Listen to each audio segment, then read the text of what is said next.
Raina Troy Hotline. Alicia, Michael, what's going on? We know you have takes. We have takes. I'm actually surprised that your rant line, rave line, whatever, isn't completely full. Why can't we just win a game? Can I blame Michael Castillo for this? Can I blame Bob Connolly for this? Could I put on a zebra shirt and just go out there? Scratch, claw, up against the wall. Can't explain it what I'm feeling right now, guys. I can't believe it. Let's open up that race line! Woohoo! Oh, I can't believe USC has hired Lincoln Riley. Oh, yeah.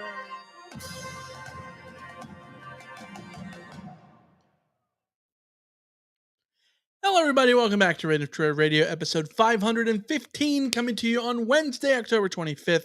We're going to look ahead to Saturday's USC Cal game. Trojans and the Bears locking horns in Strawberry Canyon for the final time on Saturday afternoon, 1 p.m. Pacific time on the Pac-12 network, the final telecast for USC on the Pac-12 network as well. As always, you can email us at rantoftroy@fanside.com. You can call us, 818-643-7227. Suck it, What's Brewing Show. Suck it, What's Brewing Show. Yeah. I'm your host, Mike Garcia, along with my co-host here in the Rant of Troy studio, and a little late on the trigger, Elisa Dertola. Hello, everybody. Hello. We are back at it for a good old preview of the Weekender. Where do you stand on Weekenders? You gonna miss the Weekender? I feel like the answer has to be yes, right? I mean, yes. So here's the thing. I am not one who has done the Weekender very often, so it doesn't necessarily hold nostalgia for me. What I will miss about the Weekender is like the prospect of not being able to do future Weekenders when I'm more in a position to do the Weekender. So that's what I would be mourning here, rather than the every year doing the Weekender. I haven't been able to do that. I've only been able to go, I think only once really as a true Weekender, and then a couple times as as sort of just a media trip, which with sort of quick turnaround and not really the fanfare. So yeah, I miss what will not be down the line. Yeah, I've talked about this before, but I miss the ability I'm going to miss the ability to drive to games for SC. It's weird in California because a 6-hour drive is close for us, right? Yeah. Like, a 6-hour Doable. drive to Berkeley, 5.5 hours to Phoenix, to go to Tempe. Like, those are relatively easy drivable games. They seem easy, and yet that's just sort of like the normal. If you're on the East Coast, if you're in the Midwest, like that's just how far games are. SC's not going to have that anymore. Even when your they're in faraway the games, in the Big Ten. Yeah, yeah, that's your faraway games in the East Coast. yeah, exactly. So it's going to be a bummer, especially when so much of the student body goes up for the Weekender and comes down as well for Stanford and Cal. Like it is a bummer. I think Justin Wilcox this week, Cal's head coach, said that it's a disgrace that the Pac-12 is falling apart, and he's right. Like, yeah, it sucks. these teams need to be together. They need to be together. And for all of Pat Hayden's faults, and even if it was probably a little bit of maybe a pointless swing and dick move for SC to put their foot down more than a decade ago at the beginning of the Pac-12 and say, no, SC needs to play Cal and Stanford every single year. I think that was in the right vein, right? It was in the right vein for what these teams are. Like, these teams should be together. These four universities should absolutely be together. Yeah, and it's a shame that in the shifting landscape of college football that couldn't remain the case, even as USC went to the Big Ten. That it's a shame that wasn't able to stay in place. But we've had the Pac-12 discussion a million times now. I just keep going back to like the Pac-12 killed itself because it mismanaged itself for so long, and it sucks for fans to have to live with the consequences of that in terms of the fan experience, but also the Pac-12 was mismanaged, and ultimately, the woe is me is only gonna sort of go so far. Yeah. Noah in the chat said, "Would you guys go to the Cal game or wait to go to the Washington game?" Like if you had the choice on the two? Well, I would say ¿Por qué no los dos? I If mean, you can only go to one, I think the Washington game will be more of a spectacle. But yeah. I always say, like, go to every game you can go to. If you can Yeah. reasonably go to a game, go to every game. Every game is fun. The weather has turned now. The Saturday, I think, is going to be beautiful. The first like true fall weather Saturday. So yeah. Yeah, absolutely. But those won't be the trips that SC has. They will be able to go and play Washington and Oregon, of course, in the Big Ten. And the schedule will just it'll be different. It'll be exciting but different going forward in the Big Ten. But one thing the Big Ten has that the Pac-12 really doesn't have as much. It's legal gambling states, because, Alicia, we got a new offer from DraftKings. They're in a new promotion that you won't want to miss. You can get new user benefits of place a $5 first bet and instantly claim $200 in bonus bets. You'll be also rewarded with a separate no sweat single game parlay every single day when you opt in. All you have to do is sign up with our code Rant of Troy. Using the code Rant of Troy not only gets you these great bonuses, help support us, help support the podcast, this very one that you're watching. So if you've been considering signing up for DraftKings, make sure you use the code Rant of Troy, all one word, to maximize those first bets and parlays. Of course, the offer only available to new customers who are 21 plus and physically present in legal gambling states. Please remember to always gamble responsibly, and check the episode description for the full terms of the offer to see if you qualify and to see what those states are, like Colorado, Illinois, Louisiana, Pennsylvania, Tennessee. There's a bunch of them. You can go look at it. Yep. All right. We've got news to discuss. Big news. Lots of news this week, actually.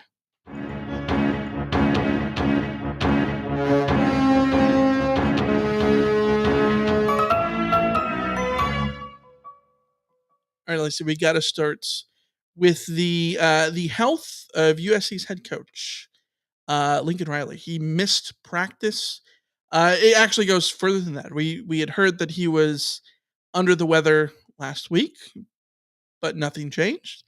Went to practice, coached the game on Saturday. USC loses to Utah. Monday is Trojans Live. He essentially calls in sick for Trojans Live. Tuesday, we find out that he's not at practice due to an illness, that he is homebound because of doctor's orders. Wednesday, today, as we record this, USC spokesperson revealed that he's been dealing with pneumonia. And he's back at practice on Wednesday, but he's been dealing with pneumonia. Yeah, which makes a lot of sense, because you get pneumonia when you are sick, and it develops into a sort of worse infection, and it knocks you out. And there was a lot of talk online that was really, I don't know, to me, like, gross and irresponsible when it came out that Lincoln Riley was missing practice, as though, like, oh, he's interviewing for NFL jobs, and oh, he's quitting on USC, or all that kind of stuff. And it's like, it was obvious from the get-go that if a head coach is missing practice, and we knew that they were ill, and they're missing the Trojans Live appearance, and we knew that they were ill, like, that they are ill, and that illness is significant, because most coaches don't miss practice. They fight through. And that's probably why why Riley ended up more sick, because these people push themselves to their limits, and sometimes your body just says, no, not going to work. Yeah. So I think it's ultimately good that USC revealed what was wrong with him, because Yes. it just wasn't doing to just let that sort of sit out there. And the jokes were going to be made, but those jokes are from gross people who are just being gross. But it's good that Lincoln Riley is back at practice on Wednesday. because I think that indicates probably he should be able to coach on Saturday, which is definitely what you want. There was a lot of sort of speculation because Cliff Kingsbury was they were talking to compliance to figure out if he could get approved as an on-field assistant on a temporary basis. And what did that mean? Did that mean that USC was going to need an assistant, an additional assistant for Saturday? Was Dennis Simmons going to have to take over as temporary head coach for a game? Was Cliff Kingsbury going to step in? All of this sort of speculation. But it seems like all of that was for nothing, because it looks like he is on the mend, and that's all you can ask for. You just have to hope that he's on the mend. And it's also a very good reminder to everyone that when someone is ill, don't make jokes about them being ill, just like sometimes people are ill. Yeah, this is one of those situations where, like, you don't want to see anyone get sick. Pneumonia is especially one where, like, I'm famously not a doctor, but like pneumonia is one of those things that usually ends up happening over time, and it's scary. And everyone who's had pneumonia talks about how awful it is, and all those things. We've now heard from people who are like, oh yeah, when I got pneumonia, it knocked me out. I was done. Yeah, The thing that drives me nuts are the conspiracy theory stuff on Twitter. The people running with it from a certain state that has a panhandle on it, that this is exactly what we saw before, and this is it sounds like he's out doing the like you said, the NFL interview stuff, and he's soft for missing all these practices and all this stuff. Oh, he's ducking another media event. Like, this is just what he does.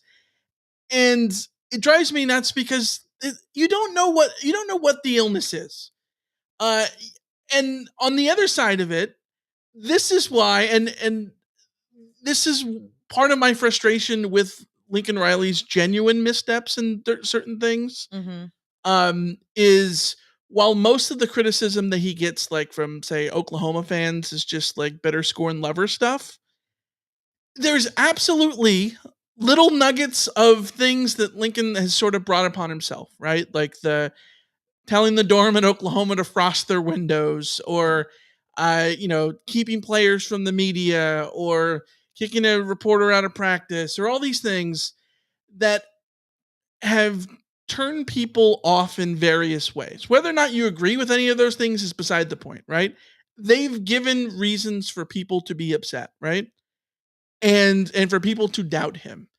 And when you add that onto the Chauvin fraud that Oklahoma fans have around SC and Lincoln Riley, it just makes the whole situation ripe for people who have an axe to grind to create this weird narrative about all these things, when there's a totally innocuous explanation for this, which is he had pneumonia. Like, it's maybe it's bad timing with the Utah game. Like, it was bad timing. He can't choose when you get pneumonia. You know what I mean?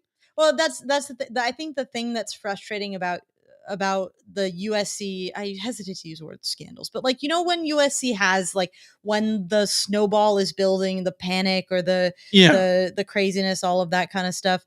The thing that has always frustrated me about USC is like, okay, there's a category of things that are just going to create fodder for people to grind their axe against you.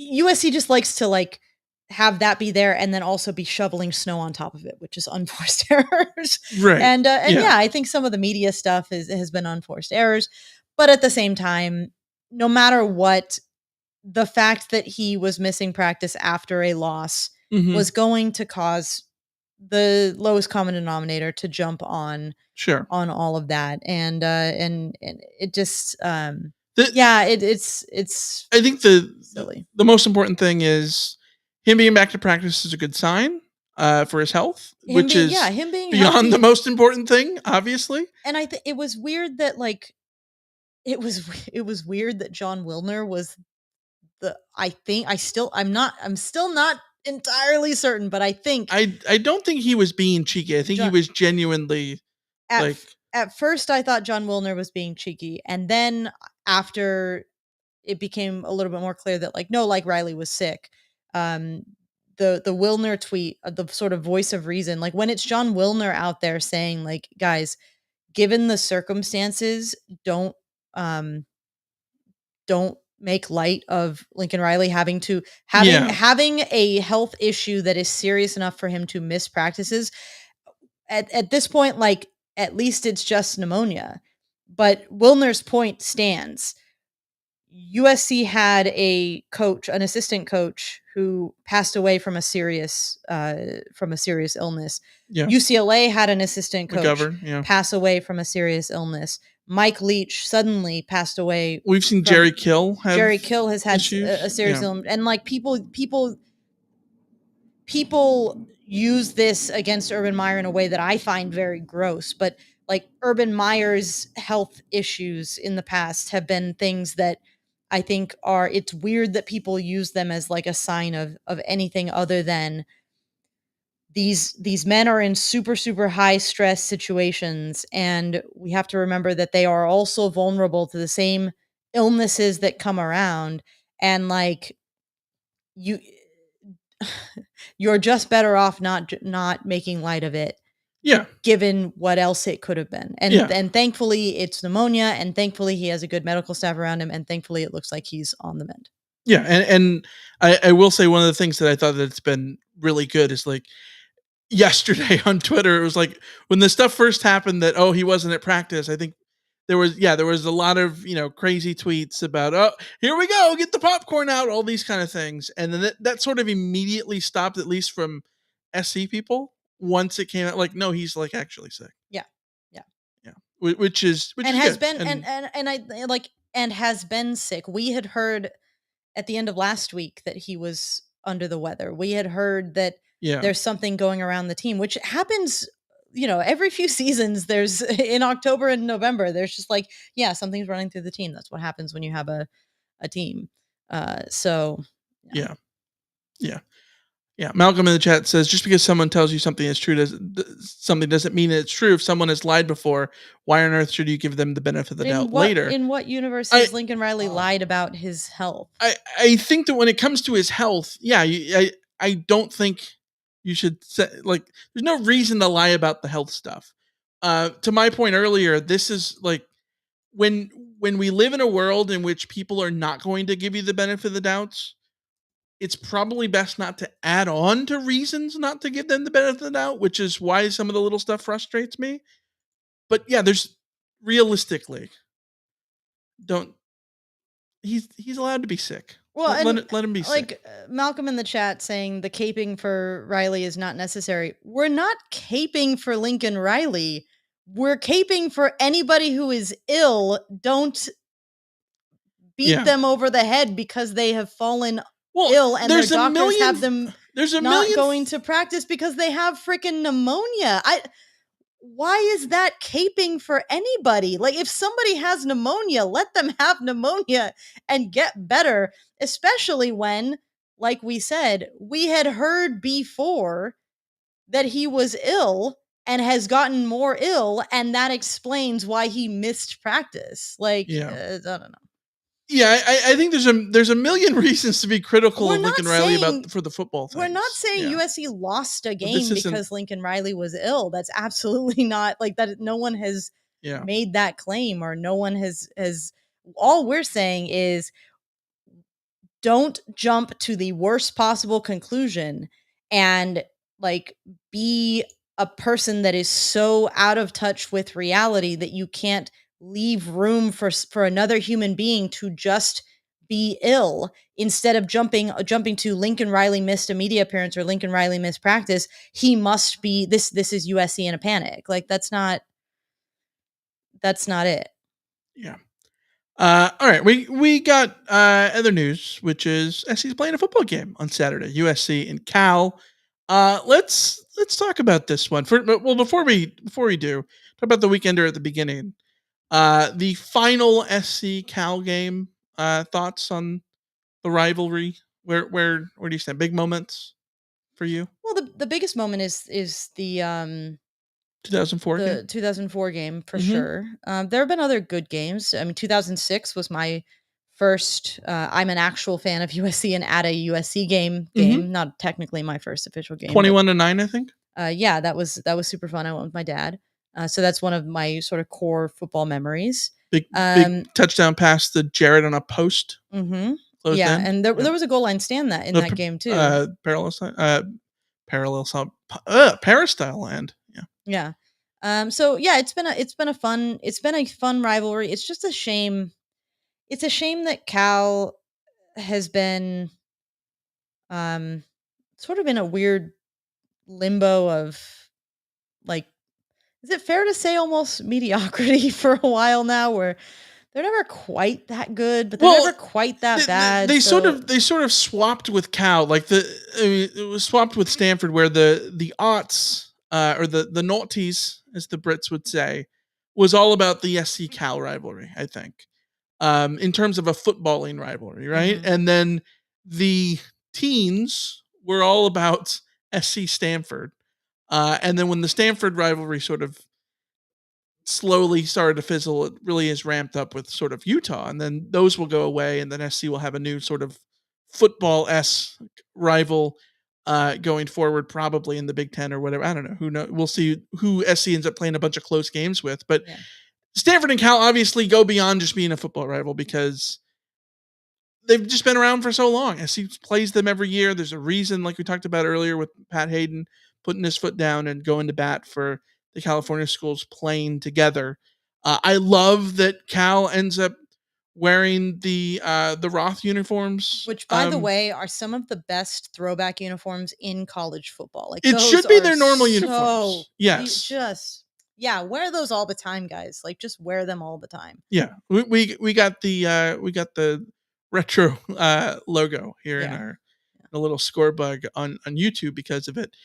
Yeah, I think that the 2004 game will always be one of my favorite memories of all time at the Coliseum, and first time game day ever came. And so, yeah, I think the SC Cal rivalry will always hold a special place because of that. Cal denied USC. What year was the overtime? The triple overtime loss. 2003. That was a big game. USMNT in the chat says shout out to the Nelson Aguilar game. There was an Adoree Jackson game. So there've been some like fun game. I feel like it's been more about like USC's individual performances than dramatic outcomes in recent years. Yeah, the way that Stanford and USC had a lot of like dramatic outcomes. Yeah. Yeah, Paul says Aaron Rodgers. Yeah, Aaron Rodgers was incredible in the 2004 game. He beat SC in 2003 along with Etchemandu. Oh, and Malcolm in the chat brings up the 2021 Cal game, the game that was replayed. The most forgotten, discussed game in USC history, undoubtedly. Basically, yeah, it didn't. I wish it didn't happen. We did a live Twitter Spaces. Whatever it was called at the time. Yeah. I feel like 3 people listened during the game because nobody cared. It was such a absolutely nobody cared. Yeah. All right, but SC and Cal this year, people I think will care because the Trojans are sputtering. They're 6-2, bowl eligible, but needing to get back on the right side of the WL column. The Bears sort of in a similar position in terms of needing to get back in the win column, but 3-4, they need 3 wins over the final few weeks here to get to bowl eligibility. Probably not going to do it. 3-4, 1-3 in conference. Year 7 for Justin Wilcox, the former USC defensive coordinator. Trojans beat the Bears last year at the Coliseum 41-35, a game in which SC led 34-14, but then gave up 21 points in the fourth quarter. Jack Plummer threw for 406 yards, 3 TDs before transferring to Louisville, and he's now with the Louisville Cardinals. But the Bears, another program in which they bring a quarterback on Saturday who was not their starter at the beginning of the season. This is now what? 1, 2, just like 4 in 6 games. It's nuts that SC is continuing to get were second and third string quarterbacks over and over and over again. This one is Fernando Mendoza, the redshirt freshman. 31 of 50 so far this year, 356 yards, 4 TDs, 2 picks, passer rating of a $140.2. He's appeared in 3 games, really basically 2. They absolutely jiggle bagged North Texas in week 1 on the road in Denton. He appeared in that game late in the fourth quarter and threw 1 pass. For all intents and purposes, no factor, right? But last 2 games for the Bears against Oregon State and Utah, he started. He's made his first career start against Oregon State, the Beavs, the ranked Beavs. Cal scored 40 points. Their best outing on offense of the season for the 2-star quarterback out of Miami. So who knows what he can do for this Bears offense. Jaden Ott, sort of the heart of the Bears offense. He leads them with 603 rushing yards, 5 TDs. He had 2 catches for 48 through the air against Utah. Wide receiver core, dude's pretty balanced. Not one singular guy to keep an eye on. Jeremiah Hunter, Taj Davis, Tron Grinzel, all over 200 yards. And then at tight end, Zach Endries is the guy to keep an eye on. 13 catches, $185, and a TD so far on the season for Endries. Your thoughts on Cal's offense? Yeah, the quarterback situation is interesting. They really didn't feel like they had an offensive identity, and then they made the switch to Mendoza. And it's funny because he's lost the last 2 games, but Cal has been competitive in both of those games against ranked teams, certainly in a way you wouldn't have expected.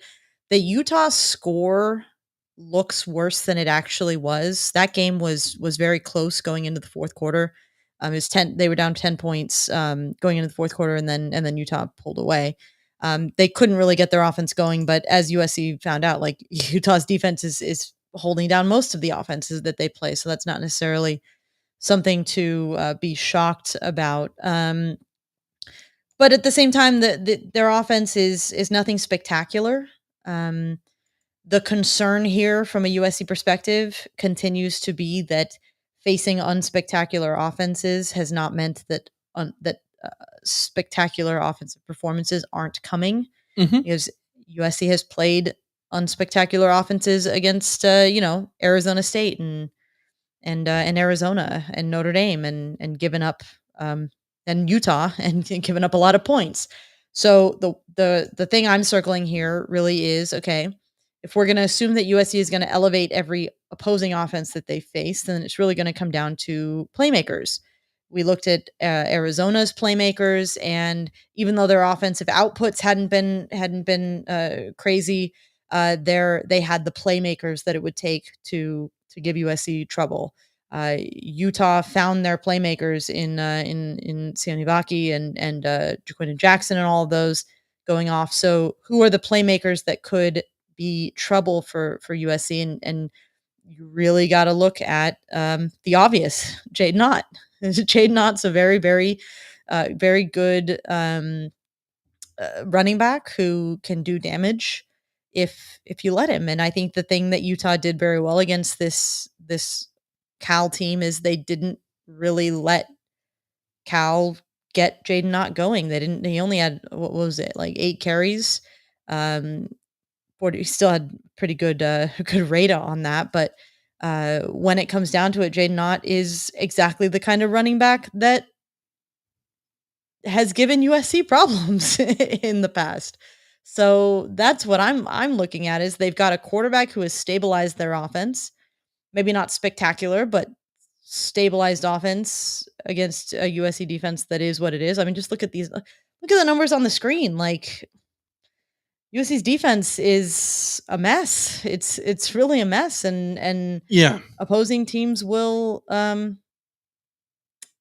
take advantage of that if you give them. So, yeah, it's one of these things where, like, you look at it and you go, well, yeah, Cal's offense, not overly scary or anything. I mean, they've had their moments, I guess, but like this isn't Washington. This isn't Oregon. This isn't Colorado. This isn't you. I guess it's not Utah, right? Like, you know what I mean? But maybe it is, which is the scary part for SC, because SC has been susceptible to everybody. Well, USC everybody's save for Nevada, really. USC might put, as Malcolm in the chat says, might put Jaden Knott on a wheel route. And what is USC gonna do? I don't know. So this should not be an offense that worries USC, except the reality of what USC's defense is tells us otherwise. Yeah. Let's get to the other side of the ball. USC's offense going up against Cal's defense. Alicia, I wrote in our little rundown, this might be Justin Wilcox's worst defense at Cal. It sure looks like it. Like, what has Justin Wilcox been at Cal? It's been known for at first being a very good defense, and then slowly but surely, like the veryness of that defense is went from being a very, very good defense to a very good defense to a good defense to a defense, and now it's sort of Cal's version of the 2022 USC defense. They rely on forcing turnovers. 14th in FBS in forcing turnovers. They forced exactly 14, but 10 of those 14 came in the first 3 weeks of the season against North Texas, Auburn, and FCS Idaho. In Pac-12 play, Cal has only forced 4 turnovers in 4 games. They're 8th in the conference in conference play in that category, and as a team, 10th out of the 12 teams in turnover margin within conference play. So they're not forcing turnovers, and what is the results? Cal has allowed ASU's highest yards per play average of the season, 6.10, and we know that ASU might have the worst offense in the league. Washington's highest yards per play average within conference play came against Cal's defense, 8.53 yards per play. Utah's highest per play average of the season at the time, pre-USC, pre-Alex Grinch, was 5.93 against Cal 2 weeks ago. So Cal's defense is sort of the ideal defense to bounce back against, because that's what's happened for everybody else that's played them. That's why they ranked 99th in passing defense, 110th in scoring defense, 113th in points per drive, 118th in defensive passer rating, 124th in sacks, 128th in red zone defense, and 130th in tackles for loss. The tackles for loss thing, I think, is wild. I'm going to talk about this more, spoiler alert, in the segment coming up, but 11 of their 23 tackles for loss came in the first 2 weeks of the year. Since then, they have not had more than 3 tackles for loss in a game. It's for all of SC's defensive issues, they're at least forcing negative plays. Cal's not forcing negative plays either, and it's absolutely brutal. And like you look at the singular players. Jacob Sermon, supposed to be the star of this defense coming into the year, out for the season. He was second on the team with 49 tackles and 3 tackles for loss, led the team in tackles for loss. He's being replaced by Blake Anzalatus at inside linebacker, but Caleb Elarmzor, sort of their best player on defense, 65 tackles for pass breakups. But outside of that, not a lot of dudes with havoc plays. Yeah, and you have to wonder if this is year 7 under Wilcox, right? If this is the drain of that program just being so, I mean, they're essentially underfunded. I don't think they have the ability to recruit particularly well. We know that Wilcox had some good defenses earlier on in his tenure, but after a while, if you can't restock your roster and you're in a position where you will lose players on your roster to the transfer portal and not really be able to replace them with quality, you're just going to end up in a position where no matter what, you don't have the athletes on the field, and that might just be where Cal's at. That might just be where they're at, and it's sad to see. But the good news for USC is that USC's offense is in a position where they've had, I think, 3 subpar games. 4 of the last 5 games, I guess, each of the last 5 games have had major missteps. I think the best the offense has looked in the last 5 weeks was against Colorado in the first 3 quarters, and then they just literally flipped the switch off and forgot how to play. Yeah. But the hope here is that this is about a big bounce back opportunity facing a defense that is just not going to give them as many problems. I think we're seeing that ASU and Arizona, their defenses are sneakily better than you would have expected. We knew that Notre Dame and Utah were going to have really, really tough defenses to break down, and that turned out to be the case. If USC's offense struggles in this game, that will tell us that there is something more systematic going on, as opposed to just the opposing defenses are getting in USC's head. So that's a big opportunity for USC, and one that I will be looking for, because one of the things that I have a hard time separating sometimes is there's this like concept that is what looks like just struggling because you're going up against a good defense and not being able to break them down. And you should be able to break them down, but it's also it's just difficult. What looks like sloppiness or being discombobulated or whatever could just be a function of the defense getting the better of you. And in this case, if USC is sloppy and discombobulated, you can't just blame it on, well, the opposing defense is doing the things that are causing you to be out of rhythm. If you're out of rhythm against Cal, it's because you just do not have rhythm, and that is a much, much, much bigger concern for me. Going into the final stretch of the season, where USC has to find their rhythm in this game, or it's going to be a very, very, very long final 3 weeks. Yeah, this is absolutely the matchup where you would hope that SC is able to sort of bounce back on offense, because of all those things I mentioned earlier and that you just mentioned now. Like, this is not the Arizona defense that we've learned is very good. It's not the front lines of Notre Dame and Utah. Like, it's a lot more similar to Colorado's defense. Better against the run than Colorado. This is a middle of the road rush defense.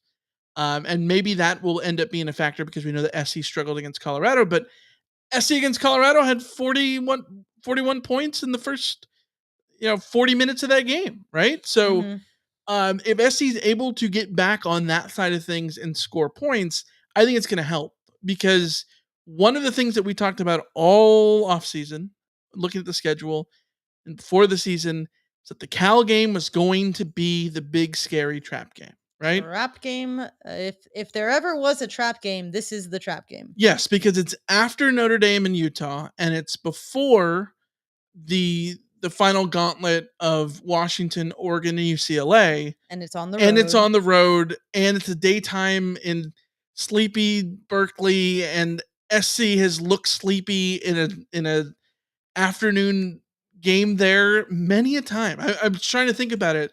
The only time I think SC has not looked bad during the daytime against Cal that I can remember is 2013.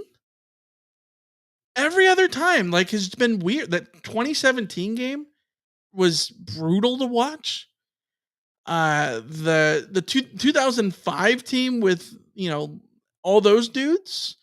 The only game in which Reggie Bush, by the way, wore the full 3-bar bull face mask, which is wild. Go look it up if you don't believe me. That's a random. Yeah, it's like random. Like, is that Michael Vick at tailback? Who's this dude? No, but that was a game that SC needed Leinart to run into scores, right? Like, it wasn't the complete dominance that they had against other teams.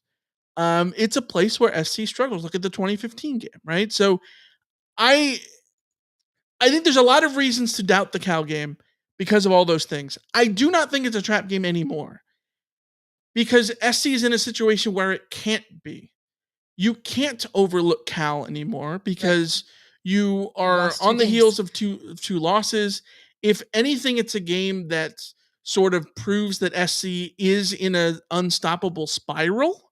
If they come out here, lay an egg, and look bad and get beat by Cal, then yes, it's an unstoppable spiral and the season's gone to hell and all those things. I wouldn't doubt that that's on the table. But I think the more realistic thing, the more I just look at this, like Cal's defense just looks like somebody sort of just what the doctor ordered for SC's offense. If they can rally back from the heartbreaking defeat of Utah, don't let Utah beat them twice kind of deal, like emotionally. Cal, what they used to be, would have been a significantly bigger trap in the sense of if USC had to go against another defense that was gonna really have the potential to shut them down completely, like then you start to really doubt everything like in the fundamental portion. But no, this Cal team, this should be something for USC to get their groove back and at least show that maybe they have a chance in these last 3 games. It's just that it's hard to even predict that necessarily because USC has had so many a string of shaky performances even before the losses. They can't afford to do those same things. And considering what happened last year against Cal at the Coliseum, it's a prime example of how you can't afford to always overlook this same opponent and let your defense keep them in the game the whole way. I don't know.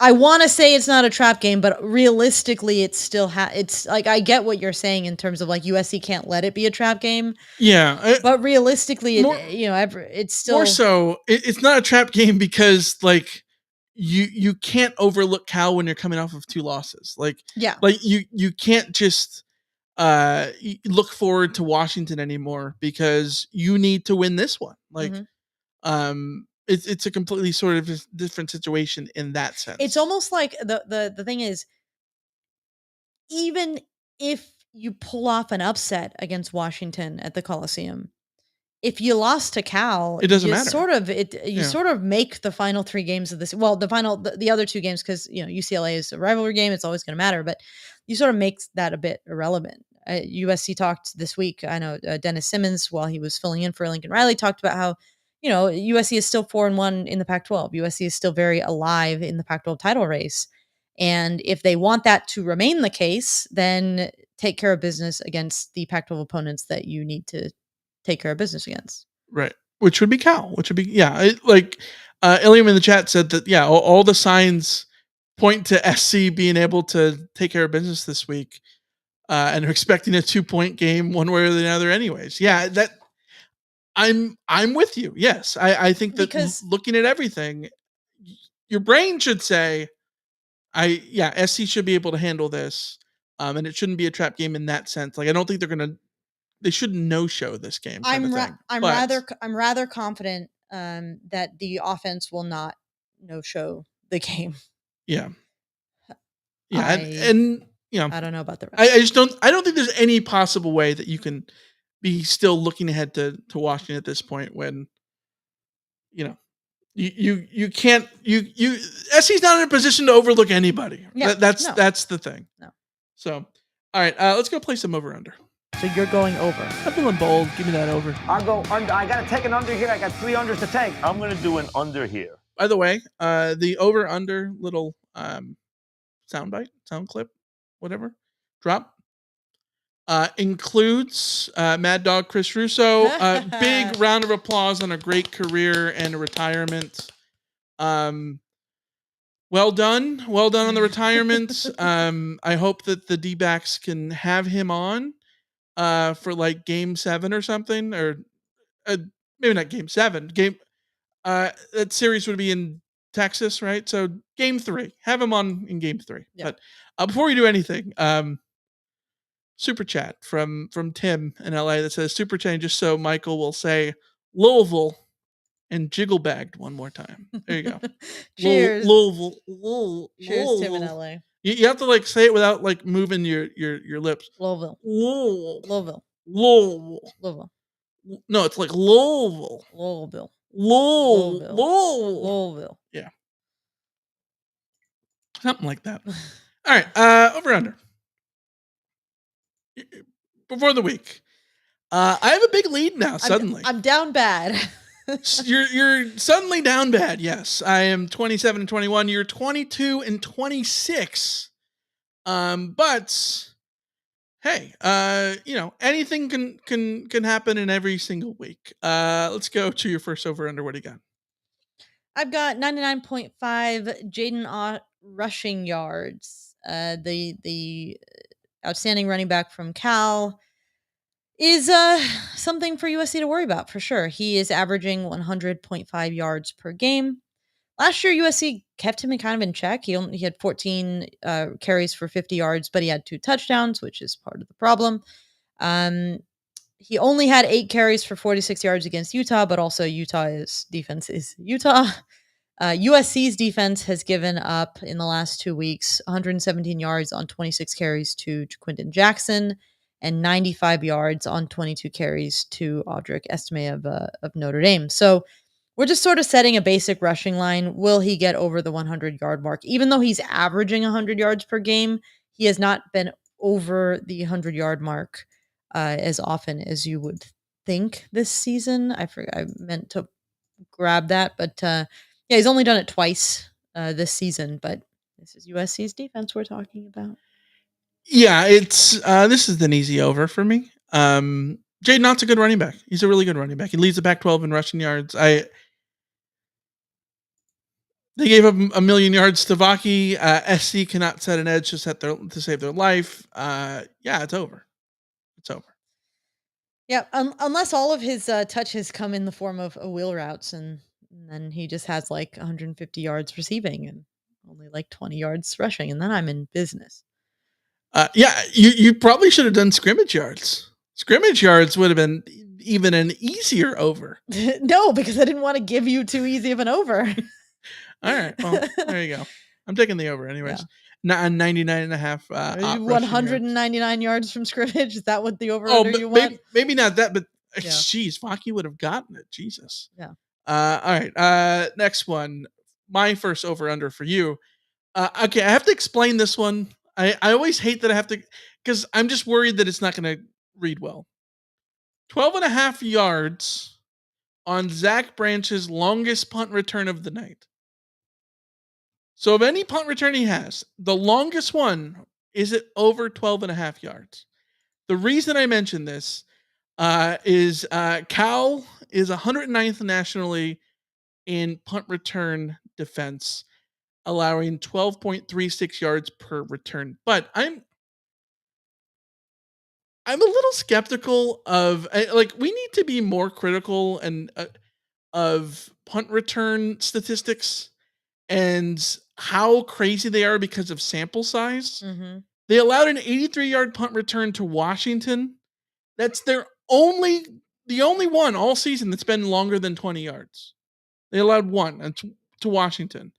If you take out the 83-yard punt return, Cal's giving up 5.3 yards per punt return, which is like top 50. That's like relatively just normal, just nothing. But they gave up the 83-yarder. So can Zachariah Branch have a long return? That's the question. So over under 12.5 yards on Zachariah Branch's longest punt return of the night. Okay, so I am uncertain here because punt returns are crapshoots.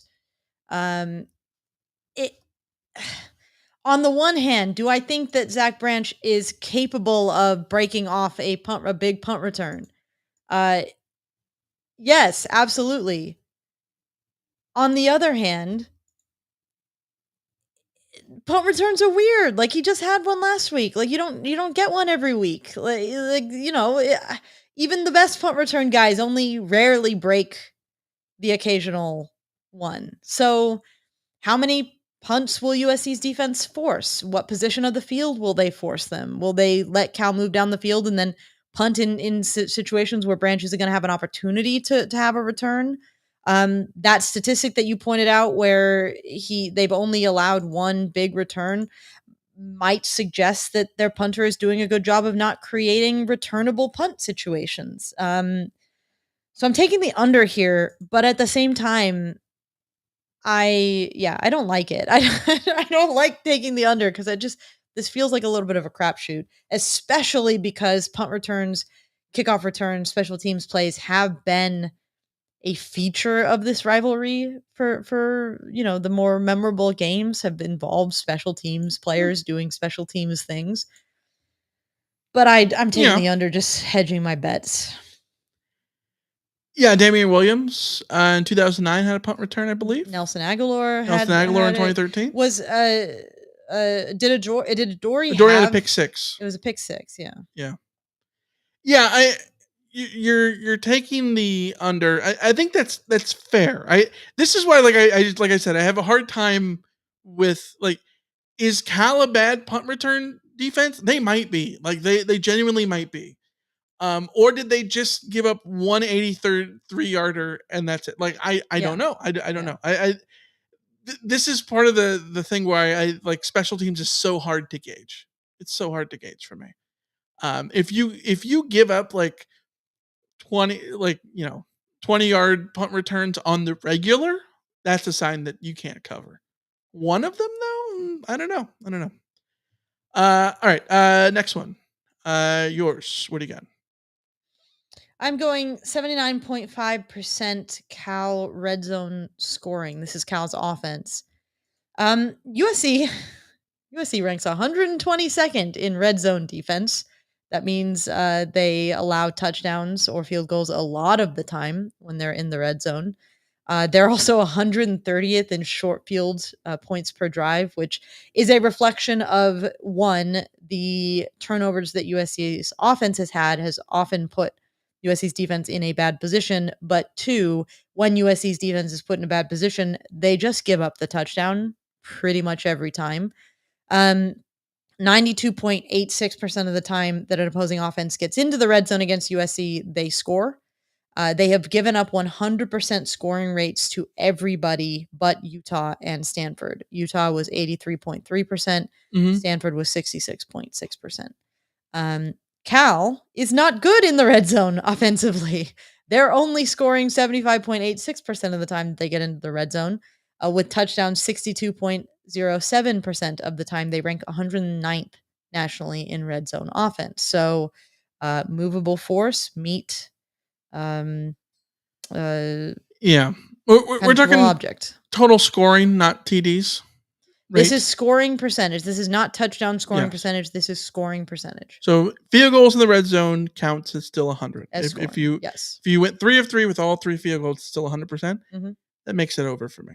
I have a hard time predicting red zone turnover or goal line stand or end of game that's going to change it. You know what I mean? Like those things are hard to predict. So I will take the over. And again, if they get the over and not be perfect, they'd have to go 4 of 5. Yeah. Still, they're more likely to go perfect than not. I mean, they could miss a field goal. But give me the over. Give me the over either way. Let's go to my next one, which is over under 3.5 Cal tackles for loss. I talked about this earlier. Cal dead last in FBS tackles for loss with 13. 11 of those came in week 1 against North Texas on the road in Denton. And then the following week, I think it was 6 at Denton and 5 against Auburn, or maybe vice versa, whatever it was. 11 of the 23 came in the first 2 weeks. Haven't had more than 3 in a game since. Their 2.75 tackles for loss game average is 6.5 tackles per loss, fewer per game than USC's. SC leads the conference over at 9.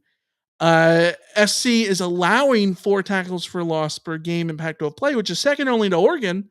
That's good. SC limits those, but 11 at Notre Dame. Ilium in the chat pointed out earlier when I mentioned the thing that didn't Notre Dame have the issue of, weren't they? They weren't getting tackles for loss. They weren't getting havoc plays going into the USC game. Yes, and I just pulled up the thing here, our rundown from back then. We archive all our rundowns now, which is great for this. Notre Dame had ranked 120th nationally in tackles for loss at 4. They were averaging 4.29 coming into the SC game, and they had 11. So here we are, back with the tackle for loss against thing. 3.5. Cal's not had more than 3 since week 2. Can they do it against SC? 3.5. So the difference between Cal and Notre Dame is that Notre Dame was a defense that, by every other statistical measure, was very, very effective. And we knew that their defensive front was good. And they just weren't going crazy in that particular statistical category. But it wasn't like a red flag that they are incapable of. They don't have the bodies there. They don't have the guys up front to get the job done, to win the battle in the trenches, is what I'm trying to say. Notre Dame was winning the battle in the trenches in other games. That's not why they were low on the tackle for loss numbers. Moreover, they had 5, they had more than 3 tackles for loss in most of their games going into the USC game. They just weren't sort of going crazy. So that is not the case with Cal. Cal is a team that is not getting tackles for loss because their defense across the board is ineffective. They are not a defense that has anything else going for them, and that suddenly one day their defensive line is going to turn it up against an offensive line that's in a little bit more unsettled. And USC also has the advantage of having been unsettled by Notre Dame, having adjusted to a lot of those issues, having had a response, personnel changes, and a notable they shuffled the line, they moved people around, and to my eye, it worked against Utah in the sense of they were holding their own in the areas that they weren't holding their own against Notre Dame. Against the 4-man front, they were taking care of business. Yeah. So I'm going to assume that they're going to continue on that trajectory against this Cal team. I'm taking the under here. Cal's defense is just not it.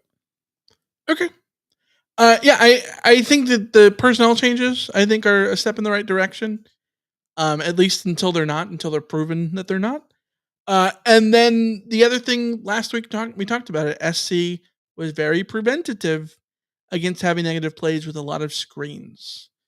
The screens sort of prevented the offensive line from having to do the bulk of the work. If that's still part of the game plan going forward, that's going to probably lower the number of tackles for loss. Though, of course, a screen could get blown up for a tackle for loss too. So yeah, it could happen either way. Let's go to your last over under. What do you got? All right. This is a little weird. But all right. I was thinking about USC's wide receivers, and I wanted to do an over under about USC's wide receivers. And I was sort of looking at some of the wide receiver stuff. And I looked at last year's Cal game, and I noticed something that I was like, I wonder what the trend here for USC is. So I'm going with 2.5 USC wide receivers with 5 or more catches, in part because last year, Michael Jackson III, Taj Washington, Terrell Bynum each had 5 catches. There were many receivers who were getting a lot of work. And I looked at USC this year, at what the catch numbers for USC's receivers this year were, and it has not been distributed in that kind of quantity at any point this season. Mm-hmm. USC has not had a game where 3 receivers had 5 catches or more in that game.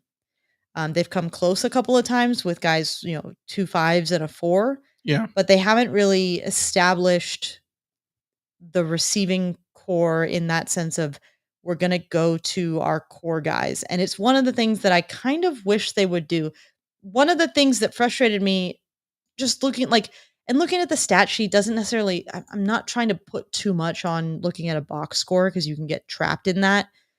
But I was looking at it and I thought to myself, like, I wish USC got the ball to Brendan Rice more. Just like not on one of those stupid little bubble screens, but like just get the ball, like see what Brendan Rice can do. Yeah. I want to see them do that with, like, if they just decided, okay, today Taj Washington, Brendan Rice, and Mario Williams or Dorian Singer or Michael Jackson III, for all I care. We're just gonna like have our core guys be our core guys and see what that could do. So I picked a weird over under. Let's see. This is the easiest under that we've had all year. I love the thought you've put into it. I get it. I know you're down. You got to take big swings. I'm not going to sit here and make a mustard shout here, but it's like borderline mustard shout.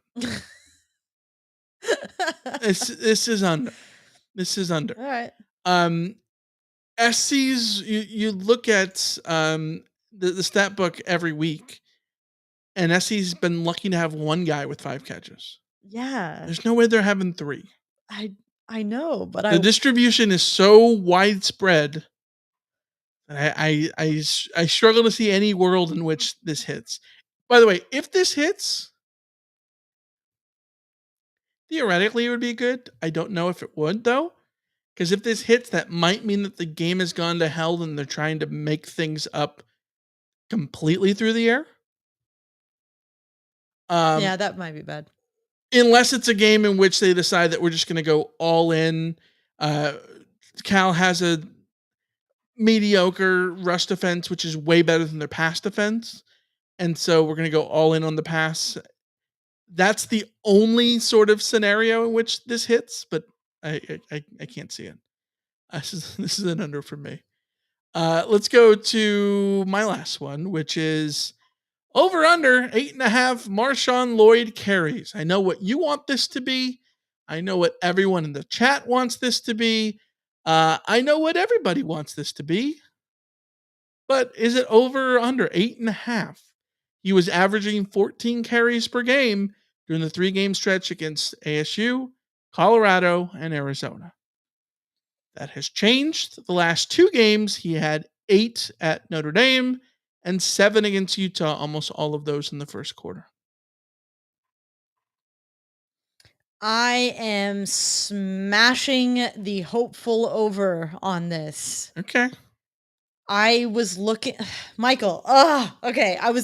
Because I did a rushing over under, right, for Jaden Ott. So I was looking like, what have other running backs done against USC, and looking all of those numbers, and I'm seeing 22 carries and 26 carries and 20 carries, and I'm like, what in the actual, like, why are we still in a state where I'm my favorite running back of all time ever, whatever hyperbole I want to use, can't just get the rock? I choose not to run. Just give him the rock. I'm this is completely counterintuitive because you're right. All of the other statistics have told us that that they are just choosing not to run, and that's just, whatever. But my God, just give this man 15 meaningful carries. Give him 15 meaningful carries in a game and see what he does with it. For the love of God. I think the other thing too is the last couple of weeks, Austin Jones is pretty much, I think, has Austin Jones made the start the last 2 weeks? I think he technically has. I can look. And so, like, he's been splitting reps with Austin Jones the last 2 weeks versus the 3 weeks before that. He was definitely the RB1. But it's not like Austin Jones is getting a bunch of carries either. Like, He's not, but I would be happy to see. Let's see, Austin Jones got 5 carries, Marshawn Lloyd 7 carries against Utah. I would be happy to see Austin Jones get more carries, and it be Austin Jones gets 8 carries and Marshawn Lloyd gets 15 carries. Like that Sure. would be lovely. I don't know why this is something that USC won't just like give us. Jones had a season high 11 against Notre Dame. Yeah. So, whereas in that 3-game stretch where Lloyd was averaging 14 a game, Jones had 3, 3, and 5. So there definitely was a big uptick for Austin Jones against Notre Dame. I have starts for Marshawn Lloyd against ASU, Colorado, Arizona, and Notre Dame. He did not start against Utah, so I'm going to assume that means, let me find Austin Jones. Yeah, Austin Jones got the start. Yeah. All right, let's get to our good old predicciones. Is that the word? I don't know. We're rolling with that. We're You just speak pretending. way more Spanish than I do. Sí, porque bienvenidos. I don't know what reign of Detroit. I went to lunch today with my mom and a family friend, and we went to a Mexican restaurant, and the family friend was ordering everything. It's one of those like counter places, and the family friend was ordering everything like in Spanish. So then when it came to me to order, the woman behind the counter was expecting me to also speak Spanish, and I just went like, I want the chillerena burrito, like the gringa that I am. And then she responds to me in Spanish, blah, blah, blah, blah, blah, about, and my Spanish is terrible, but I can understand after a minor delay when somebody is asking me like, do you want the sauce and the cheese and the cheese on top? Like, do you want the wet burrito and etc. And you ordered it seco, I hope. No, I took a moment to go like, that's what she's asking me. And then I said, yes. And my family friend looked at me and went like, see? I was like, ay, Dios mío, híjole, güey. Hey, válgame Dios. All right, predictions. The Vegas spread. SC by 10.5. Bill Connolly's metrics, the SP Plus projection, is USC winning 39-23. What's your prediction? How wild is it that USC is favored by only 3 points more against Cal than they were against Utah? And I know home road and all that kind of stuff, but still, it's wild. I am leaning a little bit closer to where Bill Connolly is. I have USC winning this game 42-30. I do not trust USC's defense. We have said before that USC's defense is just a 28-point-ish defense, and I think Cal will be in position to do just that because Jaden Ott will be a danger point, and the quarterback does have that offense feeling like they know a little bit more about what they're about. But I also think that Cal's defense is vulnerable, and I think that we will see USC's defense bounce back in a week where they're no longer facing defenses that have the athletes and schemes and capabilities to make it very difficult on USC. The defenses USC has played over the past few weeks have forced USC to either need to be perfect or need Caleb Williams to be Superman. And USC hasn't necessarily gotten that performance out of him, but I don't think Cal is in a position to even force that out of Caleb Williams. I think he will find it significantly more easy in this game. So I'm going USC 42, Cal 30. All right, folks. Say it with me. USC's defense is a 28-point defense. Yeah. All right. On a good day, apparently. USC's defense is now averaging 30.5 points given up. I'm not going to include any sort of, Cal's offense isn't wonderful, so then maybe they're 21. No, we're just starting at 28. I'll give Cal an extra field goal for this being in Berkeley. So 31 points for the Bears, SC 35. So 35-31. SC gets the win. So you are expecting another discombobulated USC offensive performance. For 35 points, you're saying discombobulated?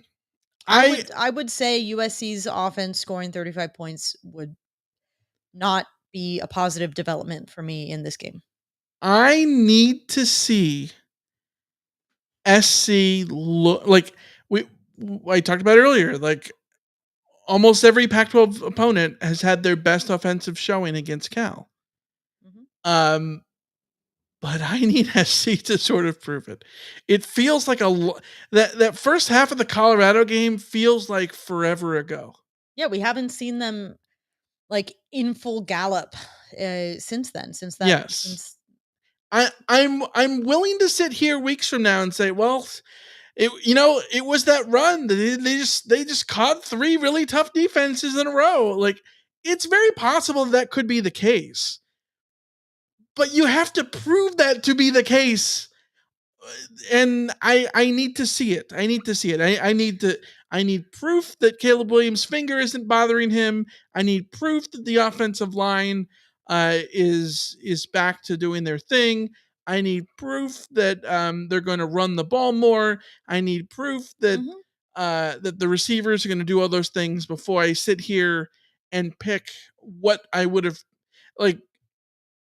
Realistically, if you're talking about SC's capabilities, this should be a game that we sit here and say SC 56, Cal 24. But there's no way in hell I would predict that based on what we've seen the last few weeks, right? You'd be nuts. Mm-hmm. You'd be nuts to predict that, right? Like I wouldn't doubt that it's possible that SC gets their groove back and wins that way, but I'm certainly not going to predict it until I see it again. Yes, that's totally fair. I am more hopeful that we will see a return to the USC of even the Arizona State game where that little stumble was still a 42 point stumble. Well, the bad offensive showing, the bad 42 point offensive showing, yeah. And if that's not the case, like everyone who listens to this podcast know that I have been beating the drum of, for lack of a better term, like positivity in the sense of things are never as bad as you think they are, never as good is the motto. And I know that the last few weeks have been sort of have had the feeling of crisis, but also cool your jets, calm down. Like that you are allowed to be hopeful that things will be better. Certainly on offense. If you are just despairing about the defense, I'm right there with you. I'm just not expecting anything of them anymore. That's fine. But I do still have a certain level of expectation for this offense getting things back on track. And I think there are a lot of reasons to think that this is the week that they get things back on track. Given what we can look at in the past few weeks and sort of get a better big picture understanding of what it was that was causing USC's offense to go off the rails. Yeah, we got a bunch of predictions in the chat. Rama says 42-21 SC. Kenny 34-28. Alien 55 35-28. Paul also says 35-28. Fighting on MC says 38-28. HR Pickin' Stuff 28-17. Mr. Andrew 2800. Super bullish on SC, has Trojans winning 38-10 with Bear Alexander having 4 second half sacks. Well, that would be fun. That would be a good sign. I disagree. You disagree that it would be a good sign? No. Yeah. I'm going to admit, if USC is in a position where they're winning this game 38-10, unless they're up 38-0 at halftime and bring in and have a full half of Miller Moss again, I'm gonna just. You wouldn't take 38-10. No. I would take 38-10. I'm just right now. If USC has any hope of getting through the final 3 games of the season, the offense needs to be on. They need to be I what they agree. were last year, which is on. If and SC if the offense doesn't look on against the Cal defense that we have just demonstrated, shown is not it this year. Okay. I'm not certain that 38 points will assuage my fears unless it's under the circumstances I see what you're saying. I get it. If SC is going to have a puncher's chance of backing into the Pac-12 championship game and beating Washington and Oregon, they need to have their offense be the 50-point offense. And in that sense, yes, I agree with you. The flip side is they scored 20 points in South Bend, and in part because they got a big punt return. They scored 32 points last week, again, in part because they got a pick six and a big punt return. They went 50 minutes in the middle of the game in which they did not score an offensive touchdown. They put up more yards and more yards per play than anyone has done against that Utah defense this year. Yes. But they are not scoring. They are not scoring, and so if they scored 38 points, I don't see how that's not a negative at this point. Because the Cal defense is not like Utah and Notre Dame are top 10 defenses in college football. I get it. The Cal defense is not in that. The Cal defense is as bad as USC's defense. Worse even than USC's defense. That's fair. That's all I'm like. But I also you got it. If Utah put up 34 points on this Cal defense, I am not necessarily going to be content with. It's going to depend on what the 38 points absolutely. look like. Like I said, but realistically, context. I'm just not sold that 38-10 is. I think we need to not lose sight of 38 points on the road in any game is a lot of points. Yeah, but USC needs to be able to score 50 in every game from here on out. That's how I feel. I agree with you. And if you can't do that against Cal, then I don't know how you're going to do that against Washington, Oregon, or UCLA. But you got to score 38 points at some point. Yeah. So, all right, we got a huge mailbag. We've already got an hour and 18. This is good. Well, buckle up. It's gonna be long. All right, let's get to the mailbag, shall we? You've got mail. All right, let's start with a YouTube comment we got in the last video after the episode. Alicia, what you fail to understand is that Lincoln Riley does not and will not change his coaching style. Do you think that the blowback he's getting about his defensive coordinator is something new? The Oklahoma fans were fed up too, so he and Grinch came to USC and continued here. Even now, he thinks he can do it his way. Quote, it just might be a little more time, which is reasonable, he said. He will not be firing Alex Grinch in all caps. USC will have to buy out his contract or go pound sand. I think this is patently untrue. Lincoln Riley fired a defensive coordinator at Oklahoma. In 2018, Lincoln Riley fired his defensive coordinator. In 2019, he hires Alex Grinch. Alex Grinch takes over a defense that the previous year had given up 33 points per game, and he improved them to 27.3 points per game. In 2020, in Alex Grinch's second year at Oklahoma, they improved to 21.7 points per game. So there was over the first 2 years of Alex Grinch's tenure at Oklahoma, there were arguments to certainly be made that Grinch had improved that defense and had given them a platform that they could work with. It wasn't perfect, but it was certainly better than what they had been dealing with in 2018. So then in 2021, Alex Grinch's defense gives up 25.8 points per game.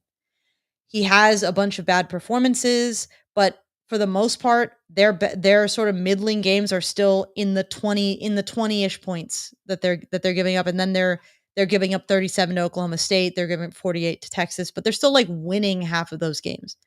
So Lincoln Riley can at least look at that and say, that's not like my defense isn't catastrophic. Lincoln Riley's, Michael has said this many times now, part of the problem with Lincoln Riley in the defense is that he hasn't been burned by it that often.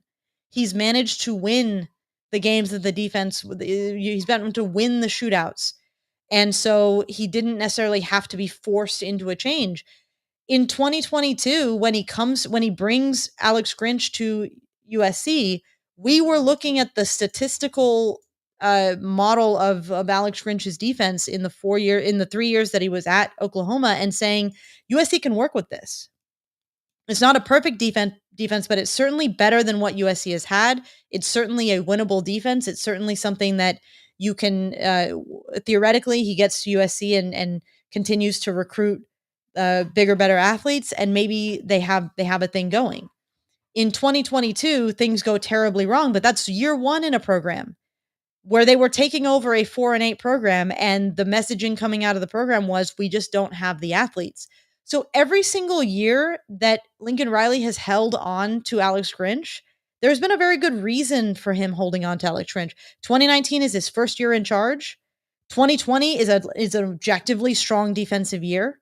2021 is a step back, but not so catastrophic that that it's you have to fire your defensive coordinator after that season. And then 2022 is year one at USC. You aren't going to judge a coordinator or judge the coaching staff based on the first year. We had these conversations after the Tulane game where we said USC should probably cut bait from Alex Grinch, but they won't, because there is a reasonable argument to suggest that you continue to you are rebuilding a roster that was 4-8. You are rebuilding a defense that was catastrophically bad at USC in 2021. And that you can look forward to 2023 as being a year that you should improve. The reason I am very confident that Lincoln Riley will move on, will fire Alex Grinch, is that this has been a catastrophic season defensively for USC's defense. And there are no more good reasons to keep him. This isn't year one at Oklahoma. This isn't 21.7 points per game in year two at Oklahoma. This isn't 25.8 points per game at year three in Oklahoma. This isn't year one at USC and you're taking over a terrible defense, so you just need more time. This is the come to Jesus moment. To suggest that Lincoln Riley has sat back while Alex Grinch's defense have given up 30 points a game for the last 5 years is patently false. That is not actually what was happening with the defense at Oklahoma. That is not actually what has been happening with this tenure. Lincoln Riley made the mistake of trusting that Grinch would get this going. He didn't, and I'm pretty confident he's going to rectify that mistake. I agree. I think one of the misconceptions is that I feel like people think that Grinch has been there the entire time, and he hasn't. You look at the 2018, the 2 years before the 2018 Oklahoma season, where McNeil gets fired. Stoops gets fired mid-season, and McNeil takes over. In 2018, they allowed 40 points for the first time all year. They allowed 40 points. Was in Red River. They allowed 48 in a loss. And they lost. And Stoops gets fired, right? Mid-season in 2018. They respond that season by giving up 46 to Texas Tech, 47 to Oklahoma State, 40 to Kansas, 56 to West Virginia, and 45 to Alabama in the Orange Bowl. Okay, so that's how bad it was in 2018 after the Mike Stoops firing. Okay. So then 2019 Grinch comes in. How many times did they allow 40 points in 2019? Twice. The only two losses of the season. The 48-41 to Kansas State on the road, and that's the only regular season loss. And then the 63 points to the greatest college offense ever assembled against LSU, which is bad. 63 points is horrible. Yeah. Yes. It's also the greatest offense ever assembled, and it's Alex Grinch's first year, like you said. Mm-hmm. Okay, so 2020, how many times did they give up 40 points all season? Once. in Red River. They won 53-45. In that season, they start out by shutting out Southwest Missouri State, FCS school, but then give up 38, 37, and 45 right out of the gate. 2 losses, and then they win Red River in a squeaker 53-45. So yes, the defense looks bad. From that point on for the rest of the season in 2020, the defense, just like looking at ballpark scores and whatnot, is fine. Yeah. They 14, hold Texas 9, Tech 13, to 14, 28, 21, 20. Oklahoma State to 13, Baylor to 14, Iowa State to 21, Florida to 20. Like the problem with USC's defense now is not the same problem not the same severity. It's the same problem. It's not the same severity. Yeah. As this SC defense, in terms of yards per play and the explosive plays that they're allowing, the scoring and all that stuff, pales in comparison to what Grinch was doing in Oklahoma. It's not the same thing. It's along the lines with what 2018 Oklahoma had, but that was pre-Grinch. So yeah, Grinch needs to go. He absolutely needs to go. He shouldn't have been given the opportunity to rebound after Tulane, but he was, and he didn't respond. He needs to go. It's just silly. But I don't know how Lincoln Riley also doesn't think that too. And just because he's not firing in mid-season doesn't mean he's not going to do it at the end of the year. Because as we've established, again, Lincoln Riley has fired his defensive coordinator mid-season and saw what happened. His defense got a hell of a lot worse. Yeah. But like that's also the thing. Like, don't act like Lincoln Riley hasn't fired a defensive coordinator before. Has he been slow to grasp that Grinch is not good enough for him to reach his goals? Yes, he has been. That is his greatest weakness at this point. Yeah. But don't act like Lincoln Riley is a serial DC fail guy when the track record at Oklahoma was very different than what's going on here. All right, let's go to a voicemail we got from Navy Dan. Hi, Michael and Alicia. This is Navy Dan from Lemert Park, and I'm a first-time caller. One of the things my captain used to say to me is, don't bring me problems, bring me solutions. So my question is, what role does the USC AD have here? Shouldn't she be demanding solutions? I mean, can't she just call Lincoln to the office and say, look, Lincoln, admit it. This needs to get better. Defense is a problem, et cetera, whatever she wants to say. And what are you going to do to fix this? I just feel like we all have to answer to somebody, and sometimes college football coaches don't. Do you think the AD should step in here and get Lincoln to make some changes? Thanks, and I love the podcast. Talk to you guys. Bye. Thanks for the call, Dan. We appreciate it.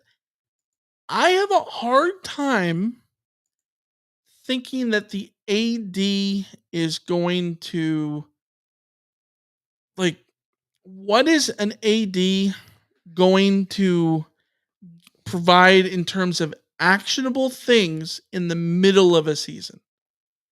I think there should be a weekly one-on-one between Cohen and every single head coach in every program. There probably is, but there should be, right? But is she going to Stankovich, the baseball coach, and saying, "Got to be honest, I think what we need to have you thought about moving so and so up in the order a bit?" I don't think she's going to do that. I think you don't want her doing that. That's I don't think you want the meddling in that instance. I think her job in the middle of the season is to listen. And I think her job, as soon as the season ends, is to support and then provide her feedback. In terms of, have you considered this? It's a lot like a therapist or a Big Brother producer in a confessional in the diary room. They're like, well, have you considered that they may be targeting you here? Like, I think that's the kind of input that you have rather than especially in the middle of a season than necessarily saying, yeah, you've got to make this decision right now. I don't know that it's her job to have those solutions midseason. I 100% agree with you. In the middle of a season, especially when, as we've continued to say, if you fire the defensive coordinator now, you are simply replacing him with somebody who is on his staff and also not doing a very good job right now. Yeah. And your defense doesn't, like, historically, you don't improve after making a midseason firing. That's just the case. So the athletic director's job, she has one job to me at the end of the season.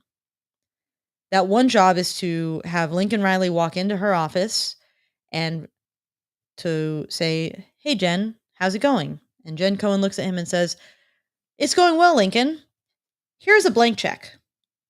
Have at it." Because, quite frankly, Jen Cohen should not have to tell Lincoln Riley that he needs to fire the defensive coordinator. Lincoln Riley should understand that that is what's going to happen. And if Lincoln Riley doesn't, and Jen Cohen has to make that statement, then, like, to me, that would be very bad to me, because that would indicate that what people are saying in the YouTube comments are true, which I don't believe them to be true. Jen Cohen has one job. Yeah. Jen Cohen's job is to go to Lincoln Riley and say, "You know what you need to do. Here is a blank check." Yeah, it's to support his decisions that way. And yeah, I think you can do a little wink, wink, nudge, nudge. But through actions of like you said, here's a blank check. Well, why are you offering me in the blank check? Why do you think I'm offering you the blank check? Yeah. You know what you need to do. Yes. And that's the conversation of like, okay, well, here's how the season went. You finished 9-4, and you were 114th in defense or whatnot. What are we going to do about that? And just to let you know, we have let's see, $2.5 million of budget. So, what do you think? That's basically how I kind of sort of see those things going on. But I don't know. I'm not a fly on the wall. I don't know how it goes. Thomas in the chat said that it can set a bad precedent if she gets overly involved with coaching decisions. Yeah, coaching decisions, yes. Personnel decisions, I think, that's where you want to be able to support them and let them know what they can and cannot do. But which in this instance should be what you can do, right? Because the cannot would be if you were at a school like, say, Cal, that had like budgetary concerns, where, unfortunately, we don't have budget to go do whatever. This is not that case. This is not that instance. So, let's go to. But I agree. I agree with the general sentiment of Navy Dan's call of like, ideally, you'd love for someone to have answers. Unfortunately, I think the answer is wait until the season ends. And that's just not satisfying. That's not satisfying to anybody. Right? I do not want the AD walking into the head coach's office and saying fire defensive coordinator in October. I just do not want that to be happening. That is that suggests a bad working relationship. That suggests internal meddling. That like, if you are at a point like, yeah, I don't know. That's just bad signs. Bad signs all over. Bigger problems if that's the way it has to go. Yeah.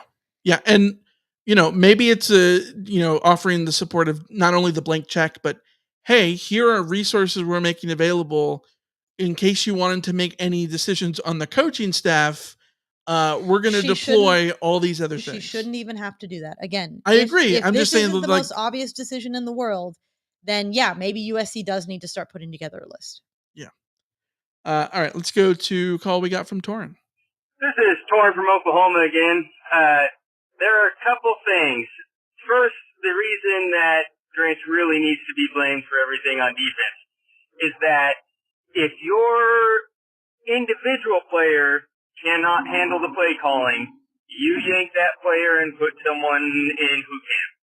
The entire defense cannot handle the play calling, you change the play calling. Grinch does neither. you have to choose one. You cannot just let the status quo continue when the status quo is one of the worst defenses in FBS with way more talent than anyone else down at the bottom of those rankings. The other thing I have to say is, how hard is it to make offensive play calls knowing that if you don't have an absolutely perfect offense, the defense will manage to lose any game? It is so much pressure on the offense having that in the back of their mind. There still shouldn't be this many excuses for why they aren't running more and why they aren't doing what works. But how do you call plays on offense with that kind of pressure? And how does Caleb Williams look at potential audible that might go for a long pass instead of just running up the middle, knowing that they need to score? And it seems like the more they struggle on offense, the more they are trying to get greedy on offense. They need to take what's there, and they will destroy everyone. Or at least they will put up a lot of points on any defense. The USC's defense will still manage to keep it a game. Go Trojans! That's a really good call. Thank you for the call, Torin. I agree. I think you are spot on. I think one of the bigger issues with the offense outside of the Notre Dame game, because so much of that was just offensive line breakdown, that just every offense is going to look terrible when that kind of stuff is happening. But in the other games where that wasn't necessarily the biggest issue, I think Caleb has gotten greedy.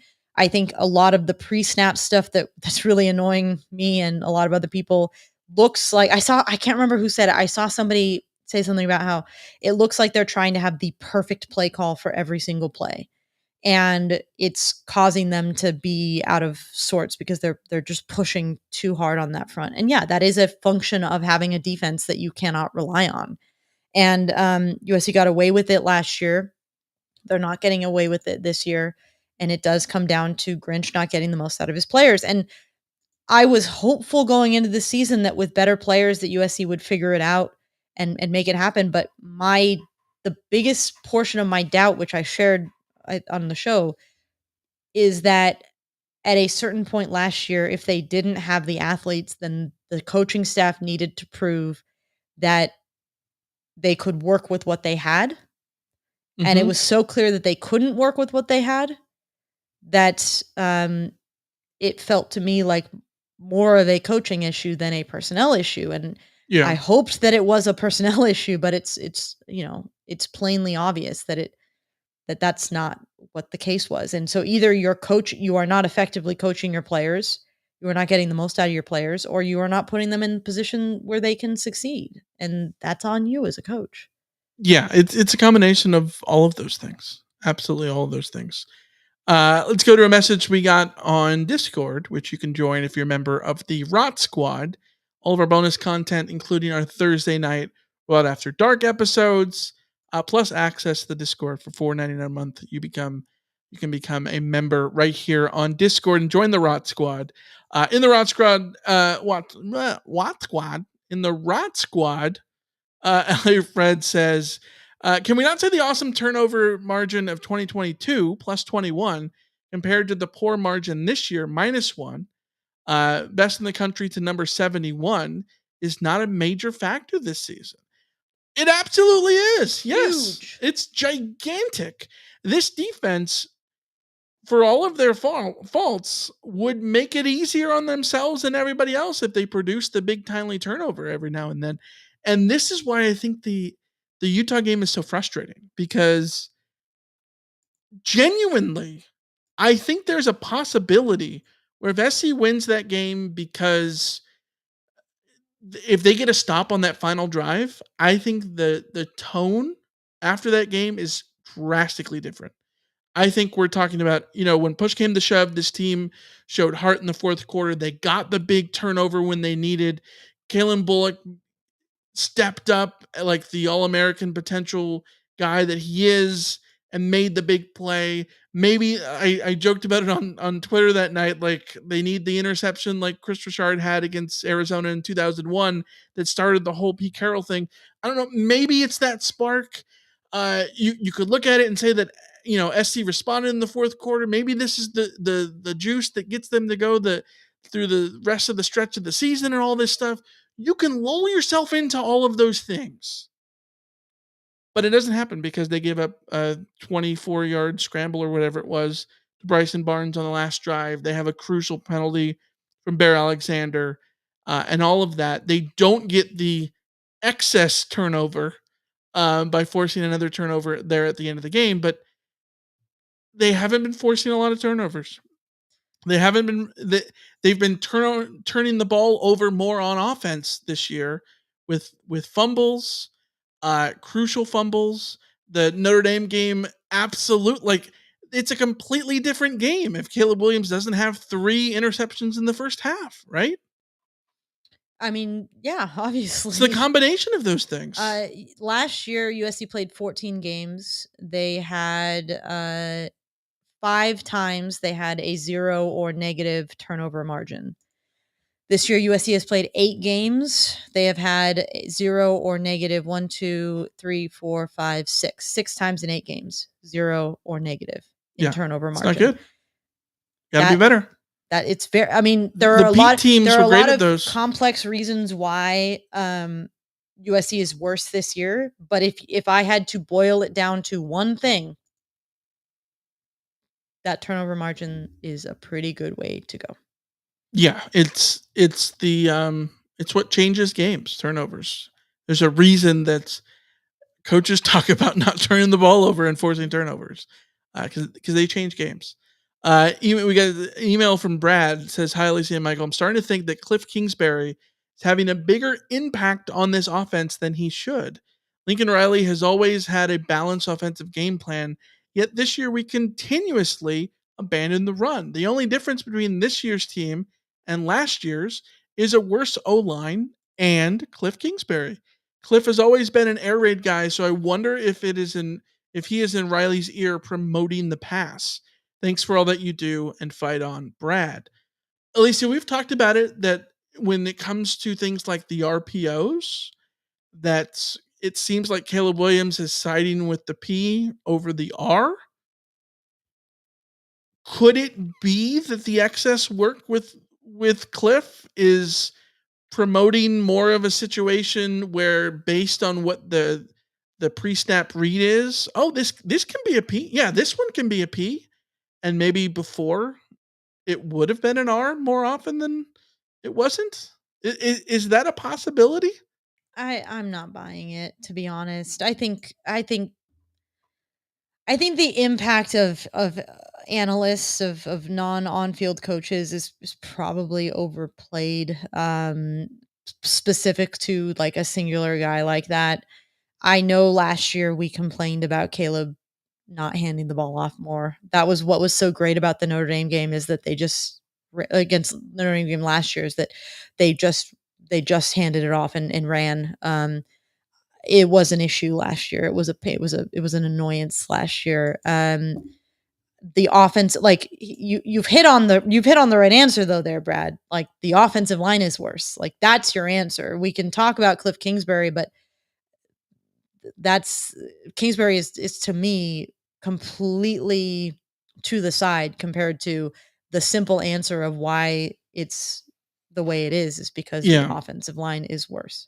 I think, the O-line is definitely the simplest answer. I do think that I'm not going to sit here and say that it's Cliff, but I do think that there's a possibility where, whether this is more confidence in Caleb himself, whether this is more confidence that Lincoln Riley has instilled in Caleb, or whether this could be, Cliff working with Caleb one-on-one. That they could be having different pre-snap reads or whatever, but it's but how can you actually, like, that's just it. Matt Barkley took a step back in his senior year. Darnold took a step back. Kessler took a step back. It's like Slovis got worse as he got more responsibility from Graham Harrell. Cliff Kingsbury was not there for any of those. So again, I think that's I don't know, correlation and causation kind of thing. I don't see it. Yeah. Let's go to a voicemail we got from Michael in the 563. Hey guys, this is Michael on the 563. I just listened to the podcast from yesterday, and on reflection, I have to admit I was over the top, just like I'm sure the rest of us who called in left voicemails after the Utah game, responded in exactly the same way, and hence you guys didn't play any of the stuff. It has been a downer to listen to. I think LA Fred is spot on in terms of his reactions. I think it's, this season, it could be a write-off, especially if we lose to Cal. Then I think you're really going to see people bailing out of the boat. But like I said in a previous message, I should have just remembered to go along for the ride and enjoy the excitement while it lasted. Anyway, my apologies to you guys for being so negative, and fight on. Bye-bye.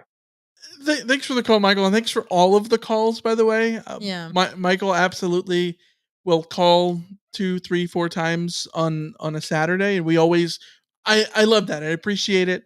And he'll call during the week. So no, do not change what you're doing. You have the great thing about the Rant Line is that you can get the emotion in there of everybody, and it's always gonna swing. It's always gonna be more emotional in a negative perspective during a SC loss, and more optimistic during a win. And then that's what being a fan is like, right? Yeah. Like I don't think you need to be sorry about any of those things. I think that the tenor of what you're saying goes in line with what so many of the other things do. The other day when I was talking about editing the Rant Line and how sometimes it can be a burden to edit the Rant Line. One thing I want to make clear, this is me complaining about dealing with negativity that's a me issue. Keep calling in, please keep calling in. Secondly, we get so many calls, we just unfortunately can't include everything all the time. If we did, the Rant Line this past week would have been like 20 minutes if we would have been. I try to at least include one little nugget from every caller that we can, but sometimes we can't. We can't listen to every single second of every single call, so that's one of the reasons why not every little bit can get in there. But also, it would just be it would be forever long. So keep calling in though, please. Yeah, please keep calling in. West Texas Mike says Michael's sick of it. I'm not sick of you guys. I'm not. Here's the thing. The people who seem to take on like the most responsibility for when we have moments where we're like, guys, we're just overwhelmed with this or whatever, are very rarely the people that we're complaining about. Yeah, definitely not. Michael, you've been a great caller, and we don't want anyone to censor themselves. Like, that's the whole point, is just to let loose your thoughts. Like, we deal with it from beyond that. I think our bigger frustration is just with some of the more extreme kind of. Well, I think the frustration is, sometimes it's just like I feel like being a therapist would be a sad job to have. Yeah. You're just talking to sad people all the time. Yeah. So like that's where, like, when I say I'm frustrated with the Rant Line, like, it's because listening to people yell at me for 6 hours while editing the thing, even if they're not yelling at me, they're just yelling at anything. Like it can, sometimes you need a walk and some fresh air after. But like, please keep calling. You know what I mean? Yeah. So yeah, and yeah, I think LA Fred's call was pretty great last week too. Let's go to a voicemail we also got from the 310, the greatest area code in the history of the world. Hey, Rand and Troy. I'm not even sure if this is a rant or just a general comment. 3 weeks ago after the Arizona game, I said, maybe the we're just lucky we even won that one. Like, we might have stole that from them. And you see what Arizona's done the last 2 weeks since then, and you see what we've done the last 2 weeks, and maybe I'm onto something. So maybe you guys should hire me to give my 90-second overview of what I think I saw. I've been at all these games. I probably will not go to another one because it's at this point it is pointless. And 8-4, 7-5, same. You guys any other call? Oh, thank you for the Sometimes call. they end abruptly. Yeah.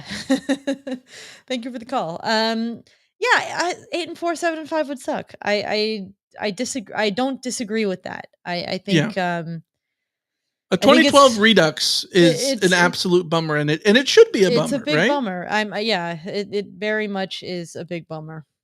Yeah. And it follows into the next email we have, so we probably just get to that. And an email from a 1994 grad. Michael, Alicia, I know exactly what is wrong with the USC program. We should hire this guy too. Follow me on this, because there is a very valid reason why. Why they put the most crooked athletic director ever in charge of investigating USC for the NCAA. Why USC gets super high profile 5-star kids that can't seem to sniff the field. Why we get the best coaches that get here and forget how to coach. Why we get the most coveted transfers that get here and forget how to block and tackle. Why we get the best administrators, and once they get here they forget what they forget that they are and do a lot of illegal things that they should not do. Why we routinely do less with more at every level at USC. Why we get all the media attention for all the wrong reasons. We are cursed. Someone during the Pete Carroll days put a curse on us, and we need to figure out who it is so we can start counteracting the curse. Michael, Alicia, who is it?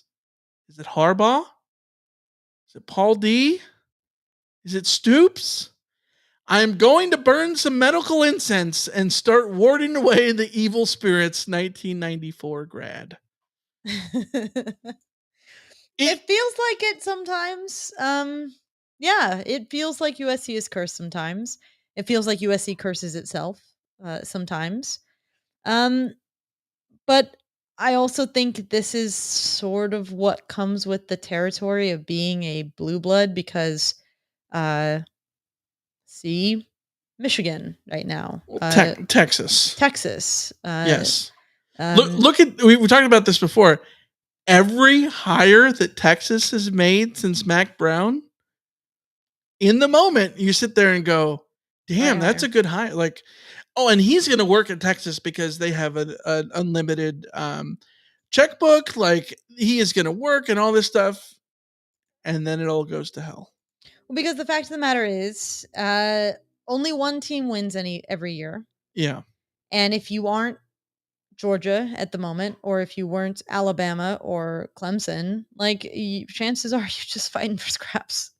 Everybody's been fighting for scraps this whole time. Like, Notre Dame probably feels like they're cursed. Why can't they do more with what they've got? You look at so many other programs around the country. It's part of the territory of being a blue blood. Mm-hmm. If USC wasn't a blue blood, if USC was, I don't know, let's just say like UCLA, they would be treated the way UCLA gets treated when UCLA doesn't have a good time of it, and it's just like whatever. Or Cal being what Cal is right now, it's just whatever. Like, part of the reason that the SC is not the Knicks, surely not the Knicks, but they're also not the Knicks. You know what I mean? But the reason that the Knicks are that people say, oh, the Knicks are Knicksing or whatever, like the Jets and the Mets. Yeah. All these Clemson is Clemsoning was the thing. Like, because when the Pirates do this stuff, or when the Charlotte Hornets do this stuff, nobody pays attention or cares. Yeah. SC has a big spotlight, and so they're in the gigantic media market. It is a school with a lot of history. There are, it's one of the best academic schools in the country. Yes, it's not Stanford. It's not Harvard or Princeton or whatever, but it's, relatively speaking, on the sharper end of the sword. And with that becomes a big stage, and SC is going to end up making every single mistake end up being louder because of that. And I think all the frustrating parts of that speak to this email is how many of the things are also self-inflicted. Like so many of the things are just end up being self-inflicted, which is why I'm such a proponent of not doing self-inflicted harm. Control what you can control. And that's one of the things SC is historically as a institution failed at. Mm-hmm. Yeah, and that's my bigger issue. That's my bigger issue is there are things that are out of USC's control that are just the way that things happen, that are just you misstepped with your defensive coordinator, you misstepped with your offensive line or whatever. Like those things are whatever. The ones that get me are your athletic director is actively not not doing their job or harassing people, or you have this scandal or that scandal and all of those. It's why we brought up the Lincoln Riley the media thing. It's like you don't need to create additional reasons for people to get on your ass. They will already be there. Yeah. And if you I've seen a lot of comments about the whole media thing about the players not being available with the idea of basically the sentiment of like the capital J journalists are pearl clutching about that too much. Maybe, but if you know that they're going to pearl clutch about it, and they like a lot of PR is done in newspapers, maybe don't let them pearl clutch. Don't bring additional things upon yourself. You know what I mean? Like if that's just me. That's just me. But all right. Email from Tony in Denora, PA. Hi, Alicia and Michael. Always enjoy your shows and takes. Even if I don't agree with everything, I think SC will be the 4th or 6th best team in the Big Ten next year. Anyway, some thoughts. I support Riley. I think the chances are that he will succeed.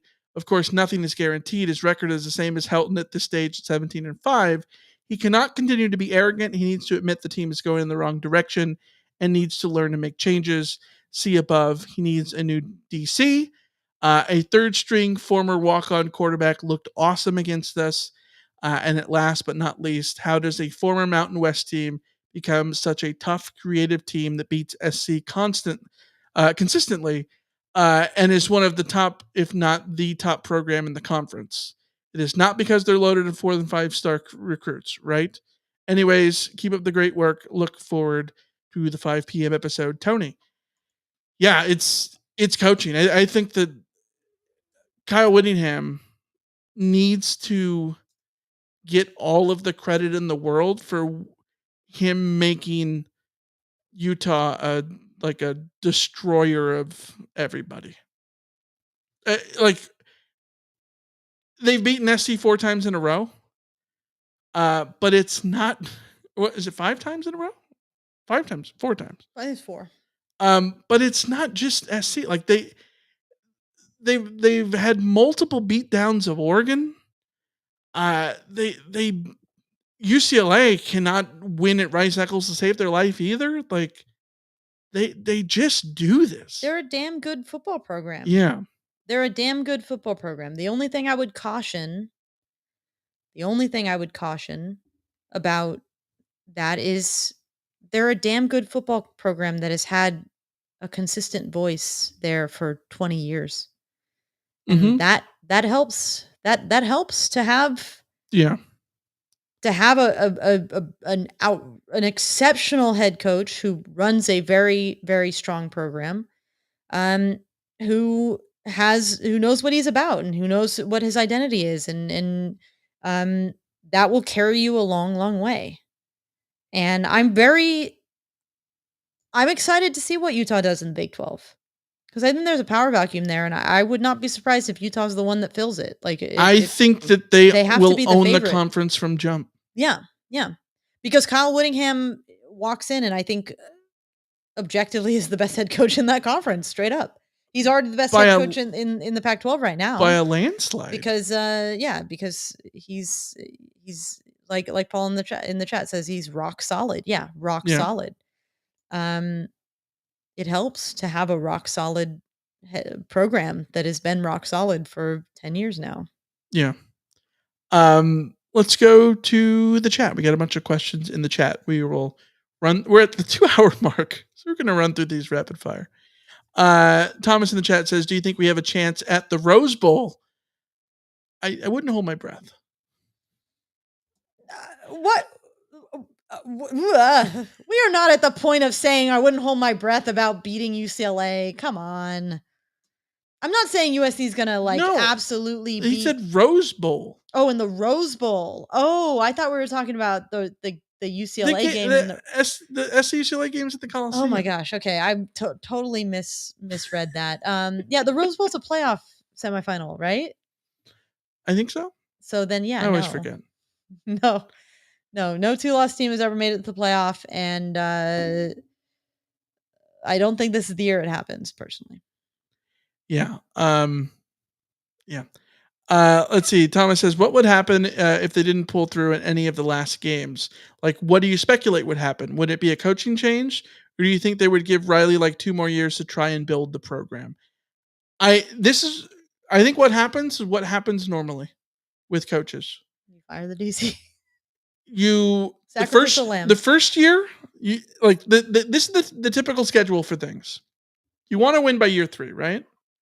The first year is the growing year, the get your feet wet year. The second year, if things don't improve, that's the make changes year. And the third year, if there's no improvement, you fire the coach. That's usually the progression of how things go. So if they flame out this year and the season ends 7-5, then you fire coordinators. That's the logical means of how it goes. Mm-hmm. And I think Riley should have the cachet not to be specifically on the hot seat next year, literally, but if he fires the coordinators and the coordinators are just as bad, that's not going to look good for him. If he somehow doesn't fire the coaches, then he absolutely will be on the hot seat, at least as fans will go, because I think they will have lost so much, if not all of their faith in him, if he retains Grinch again. Mm-hmm. Which, I admit, I sat here in 2019 and I said it was pointless to worry about Clay Helton because he was for sure going to get fired and he didn't. So it's possible that it could happen again. I just think this is a completely different situation. It's easier to fire your coordinator than your head coach. So I'd have to imagine that, yeah, this is the coordinator change here. It should be, right? It has to be. Yeah, just fire the DC. It's not that hard. Yeah. There's a very obvious problem. Change it. Move on. Yeah. Tim and I says, does Miller Moss get playing time on Saturday? Not due to injury, please. God, please not due to injury. We'll no, see. Because the defense, I don't have faith that the defense will allow USC to build a big enough lead for that to happen. You need to have an even bigger lead on the road to justify putting in the backup. And I don't trust the defense to do that. Ramos says, assuming we take care of business in the last 4 games and the other Pac-12 games Pac-12 teams lose to each other, do we have a chance to win the Pac-12 title? Yes. I think if SC wins out, there will be 8-1. An 8-1 Pac-12 team has never not made the Pac-12 championship game.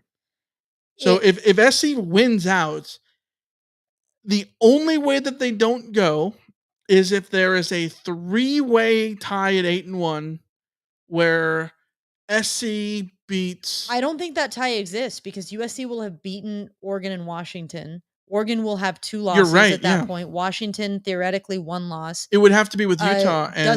Does Oregon State have a second loss, or is Oregon State still?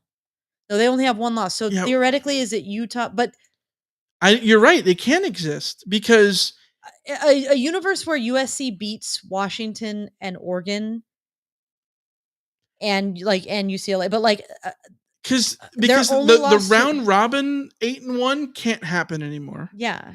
The where, like, for instance, if SC beats Washington and Washington beats Oregon and Oregon beats SC, like, that can't happen.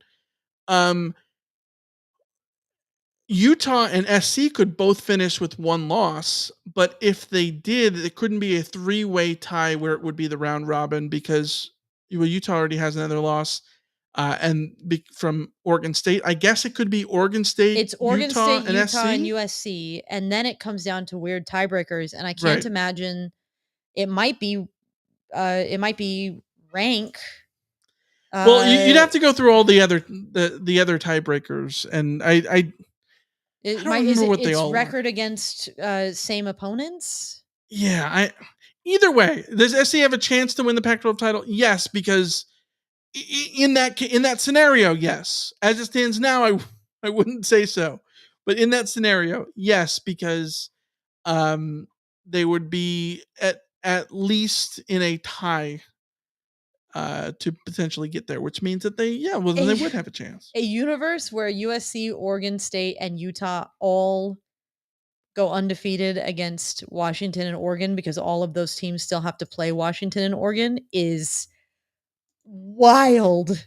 Absolutely wild. Well, because that's what would be necessary, and those teams would have 3 losses. Yeah. That would be the most stunning development of them all. So yeah, yes. USC wins out. They're probably going to go in the Pac-12 title game, and frankly, if USC wins out, they should go into the Pac-12 title game feeling like they can win that game, because if you beat Washington, Oregon, and UCLA, then you clearly worked out some of the kinks. You figured something out. Yeah. Bradley says, if SC wins out, including the Pac-12 championship game, do you think that they missed the playoffs? I feel like it's a given that the Pac-12 champ makes the playoff this year, regardless of record. No, you're not. This is where it's all dependent on everything else. A 2-loss team can win a national championship. They can. We saw it in 2007. There was a 2-loss LSU team that backed into a 2-team playoff. So therefore, you'd be remiss not to say that the 2-team 11-2 team could get into a 4-team playoff. Yes, it is possible, but it all has to do with everything else. And the way this season is progressing, I don't think the landscape looks good for a 2-loss Pac-12 champ to get in, even if I think we all would agree that based on eye test, a 2-loss Pac-12 champ would be playoff caliber, especially one that would have beaten Washington and Oregon in back-to-back weeks. And then again in a Pac-12 championship game, I think we would all agree that they should be good enough to get to the playoff at that point. I can't see how it happens in a situation where the Big Ten is very likely to have a undefeated champion at this point. Or a 1-loss champion. The ACC has a bunch of 1-loss and undefeated teams. There's Oklahoma that looks like they're going to be favored against everybody else they play because it's Oklahoma, Texas, and nobody else this year in the Big 12. Like, the landscape of college football is not built for a 2-loss team to get in this year. There's too many good teams. A 2-loss USC and Pac-12 champion is not going to the playoff. It's just not happening. Not this year for sure. No, because Georgia will get in. Alabama theoretically could get in. Georgia and Alabama could get in.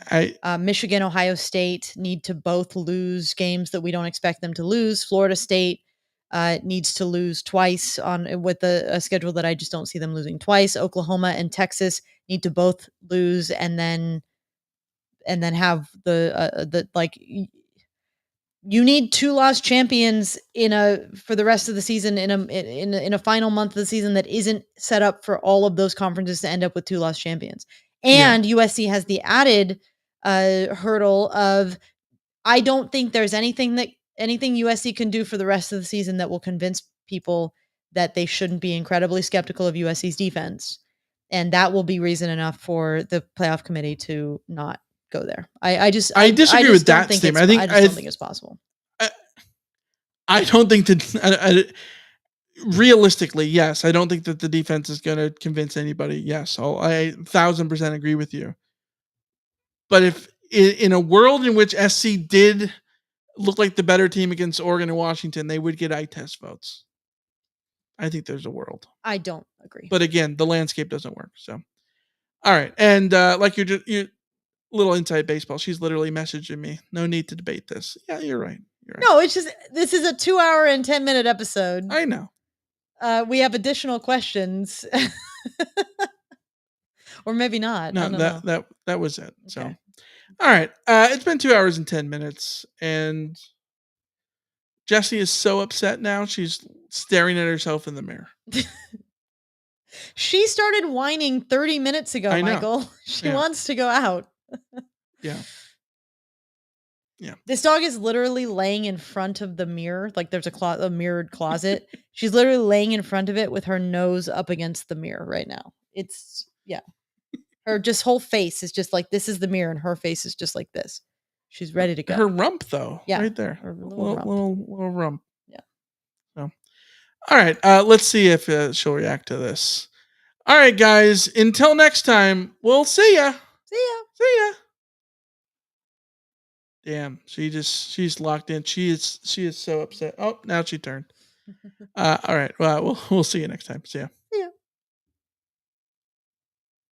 I gotta hit the button thing. You know. You do the For real now. See ya. Yeah. Bye. See ya.